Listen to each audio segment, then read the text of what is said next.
In the early summer of 1922, I arrived on Long Island, ready to start a new chapter of my life.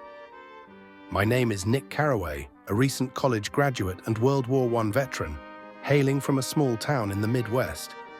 Eager to learn about the bond business, I rented a modest home in West Egg, an affluent but newly rich neighborhood known for its extravagant mansions and social climbers. Little did I know that my humble abode would be nestled next to the palatial estate of the most enigmatic and fascinating man I would ever meet, Jay Gatsby. My cousin Daisy Buchanan lived in East Egg, the more refined and aristocratic counterpart to West Egg. East Egg was home to old money, families who had been wealthy for generations. Daisy's husband, Tom Buchanan, was a brute of a man, arrogant and imposing, with a penchant for throwing his weight around. They lived in a grand house overlooking the water, the epitome of wealth and privilege. My first visit to their home set the tone for the months to come. Daisy was as charming as ever, her voice a melodic symphony that hinted at untold dreams and desires. Beside her was Jordan Baker, a professional golfer with an air of detached sophistication. The evening's tranquility was shattered by a phone call for Tom, which Jordan later revealed to be from his mistress in New York City, Myrtle Wilson. This revelation painted a stark picture of the Buchanans' marriage, a facade of elegance masking underlying turmoil. Life in West Egg was a whirlwind of opulence and spectacle, largely centered around the lavish parties hosted by my neighbor Jay Gatsby. Each weekend, his mansion became a beacon of revelry, drawing guests from all corners of New York. Yet despite the throngs of people who attended, Gatsby himself remained a mystery. Rumors swirled about his past, each more fantastical than the last. Some said he was a German spy, others claimed he had killed a man. But the truth was more complex than any fiction. I received a formal invitation to one of Gatsby's parties, an unusual gesture in a world where guests typically showed up unannounced.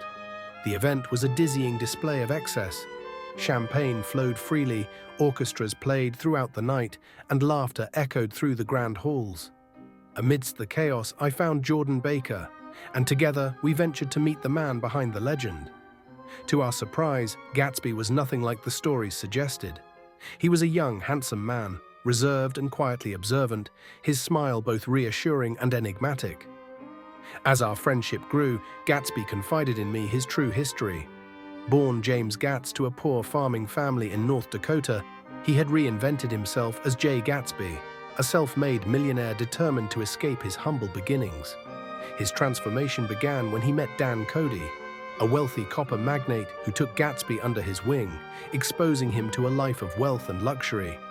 Yet, despite his immense fortune, Gatsby's sole focus remained on a woman he had loved and lost, Daisy Buchanan.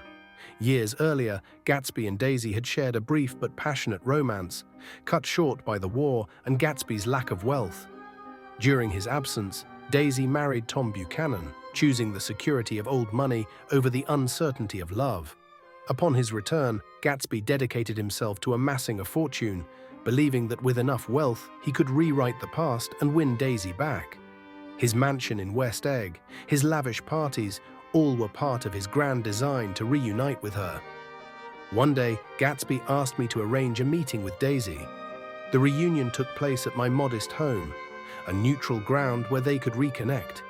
The initial encounter was awkward, but as the afternoon progressed, their old feelings resurfaced. Gatsby invited us to his mansion, where he showcased his wealth in a desperate bid to impress Daisy.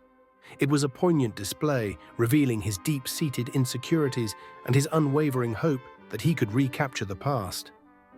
As summer wore on, Gatsby's dream seemed within reach. He stopped hosting parties and fired his servants to prevent gossip, focusing entirely on Daisy. However, the fragile veneer of their rekindled romance began to crack under the weight of reality. On the hottest day of the season, Tom, Daisy, Gatsby, Jordan, and I gathered at the Buchanans' home. The tension was palpable, and we decided to escape to New York City. In a suite at the Plaza Hotel, the simmering conflict erupted. Tom confronted Gatsby about his relationship with Daisy, mocking Gatsby's new money and exposing his criminal activities. Gatsby, in turn, insisted that Daisy had never loved Tom and would leave him.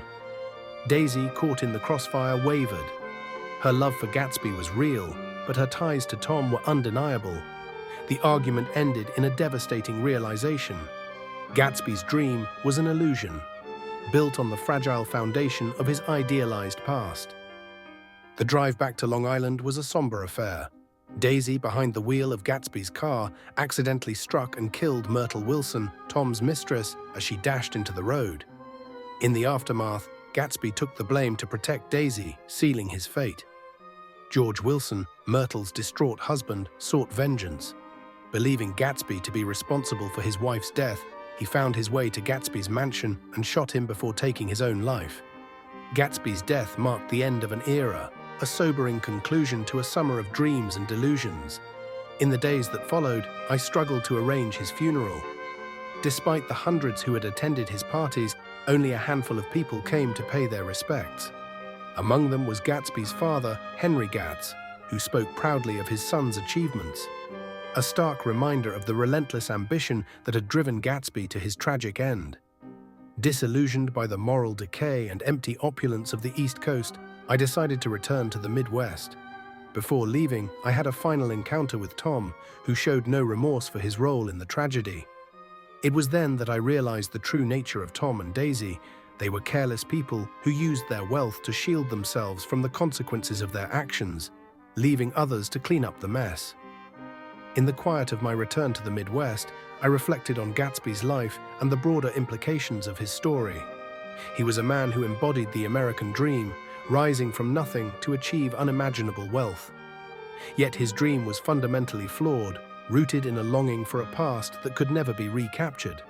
Gatsby's tragic pursuit of an idealized love and a perfect future revealed the hollowness at the heart of the American dream, a poignant commentary on the promises and perils of ambition. As I look back on that summer, I am struck by the contrasts. The dazzling lights of Gatsby's mansion against the grim shadow of the Valley of Ashes, the carefree laughter at his parties against the silent sorrow of his funeral.